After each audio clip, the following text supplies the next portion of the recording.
Hello guys, I am back and I will start making more videos. I'm sorry for all the grammar mistakes. This was so old and I use this as our last resort. They will be coming very soon and quickly, so hope you guys stay tuned and forgive me for leaving you guys. I'm so happy that the Haikyuu fandom is back. I'm seeing all these new edits and I'm just like whoa. Anyways, I love you guys. I hope you enjoy the video. Also peep the new intro, it was made by my buddy, Sanjilver0. Credits will be in the caption. Check out their edits, they are very cool. Hope to see y'all at the end of the video. Stanky bugs pulsating heart. And Atsumu is deep in thought while locking up the gym, not knowing why he let his overly competitive side take control of his mind. He rushed into something he had no intention of doing, but it's too late. He has to take responsibility for his actions and words, and this maybe will be the end of him. Atsumu turns around to back home. He mumbles to himself while kicking pebbles out of his sight. Shit, what the hell did I get myself into? He groans as he puts his palm to his face.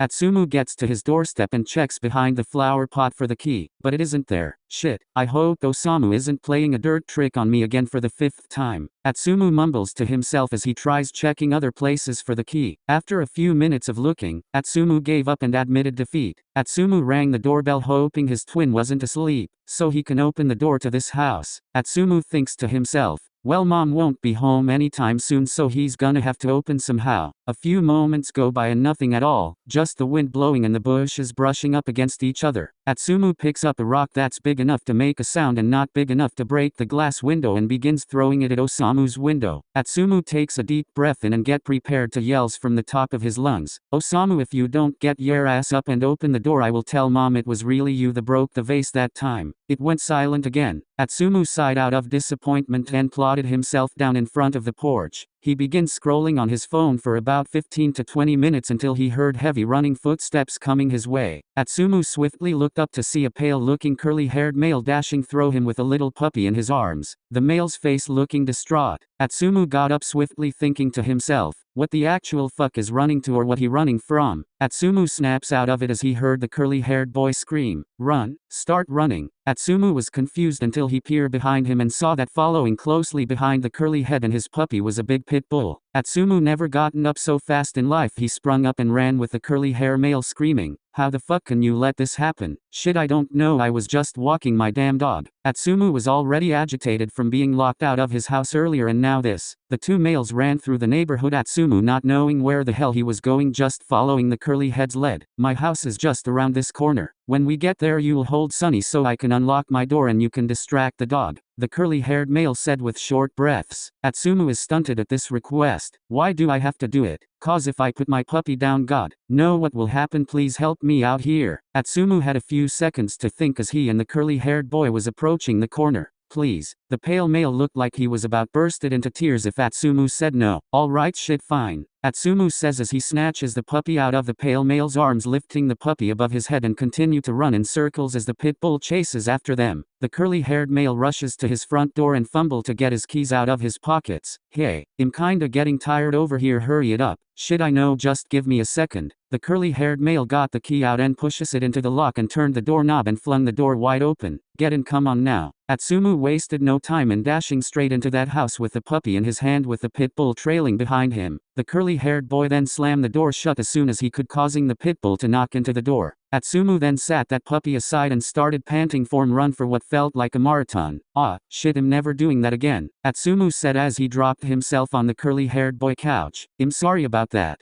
the male said while picking up his puppy to pet him. "Would you like some water?" "Yes, please." Atsumu, still checking his breath, looks up, taking a look good at the boy now that is calmed down. He has a mole on his left lip and his skin looks like he hasn't been in the sun for ages. Atsumu watched as the boy set the puppy down and walks through the direction he assumed the kitchen is. "Damn, he's actually really pretty in the face," Atsumu mumbled to himself as he stared off to his direction. "Wait, what the actual fuck am I saying? I'm straight, I like girls and I wanna focus on volley, get her head straight, man." Atsumu, lost in thought, didn't hear when the other male got back. "Are you there?" "Huh, what?" "Oh yeah, sorry. No, it's all good," the boy said as he handed over a bottle of water to Atsumu. Atsumu looked up at him and looked straight into his eye, decided to get lost in the endless darkness in his pitch-black eyes that looked like they lacked emotion. "Aren't you gonna take the water?" the boy said with an uncomfortable giggle as he looked away. "Oh right, sorry about that," Atsumu said as he snatched the bottle of water out of his hand. "Rude. Anyways, I'm sorry about what happened earlier. I just didn't know what to do and I couldn't let that dog eat my puppy," he said with a shy smile. Atsumu looked at him and sighed. "It's all good. That's the first time I ran like that in a while." The boy let out a little chuckle. "Yeah, I can tell." "Oh shut up, I should have not helped you out," Atsumu said with a scoff. "Well, too late, you already did," the boy said as he let out a smirk. "Whatever. I'm Miya Atsumu, by the way. What's your name?" "I'm Kiyoomi Sakusa. Nice to meet you, Sakusa. That's a nice name, it suits you, looks very well." Sakusa lets out huff.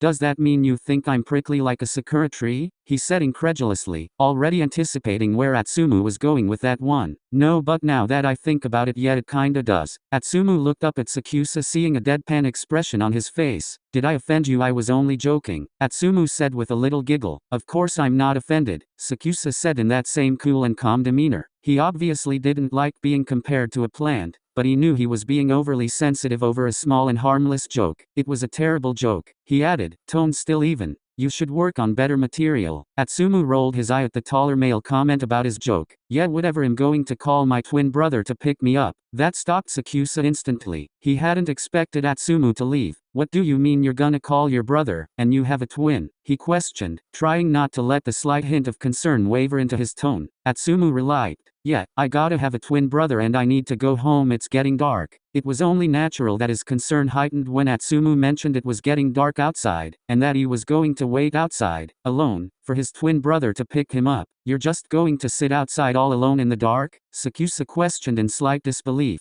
"And what's to stop some random person from jumping out and grabbing you?" Atsumu says with a smile and a chuckle. "You're being ridiculous. No one will do that, I'm a strong man." A scoff sound from Sakusa at that response. "Sure, you can say that to yourself if it makes you feel better," he said, almost patronizingly. "But are you really going to take the chances and wait outside until your brother shows up? It could be a few minutes, or it could be over an hour. You're putting yourself at risk, and that seems quite stupid of you to do." "Okay then, you can wait with me outside. Let me just grab my phone out of my pocket." Atsumu pat his front back pocket, feeling them out to sense that his phone was missing. Atsumu thought to himself, "Shit. I lost my phone. Must have been when I got up and started running from that fat-ass pitbull from earlier. Can I use yours? I lost my phone." "Fine, but don't go through anything like I would. You don't look like you got anything to hide, but thank you." Atsumu takes the phone from Sakusa and dial his twin brother number. Sakusa watched as Atsumu called for twin brother, standing there next to him with his arms crossed over his chest. "Be quick about it," Sakusa said, tapping his fingers against his bicep impatiently. "It's already dark enough outside." Atsumu turns to the side and waits for the phone to pick up and receive a hello from the other line. "Hey, can you pick me up? It's too far of a walk and it's dark and cold outside. Will you do your favorite twin brother a favor and come pick me up pretty please?" A moment went by until the phone line on the other side went silent. Atsumu face-palmed. "He hung up in my face. I don't think he was coming," Atsumu said as he looked away out of embarrassment. Sakusa's eyes rolled as he said that his twin brother hung up on him. "How rude of him," Sakusa commented with an annoyed scoff. "What kind of brother hangs up on his sibling in the middle of the night when they need a ride?" "I know, right? That's my twin brother Osamu for ya." Atsumu paused for a moment and went silent. "I know it's rude of me to ask, but can you walk with me home? I really don't do well in the dark by myself." Sakusa stayed quiet for a moment. "You're serious?" he asked, almost in disbelief.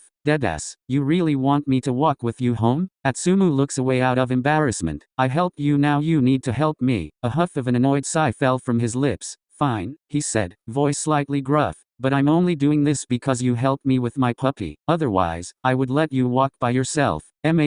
But why are you being so cold to me? You should have been prepared and had a ride home yourself," he replied with a slight attitude. "Walking home by yourself after the sun goes down is stupid and dangerous. Didn't anyone ever teach you that?" Atsumu raises an eyebrow. "You know it's your fault that I'm here in the first place." That shuts Sakusa up real fast. "That's true," Sakusa thinks to himself. "This is his fault." He started speaking, trying to defend himself, but the words die in his throat before he can say it.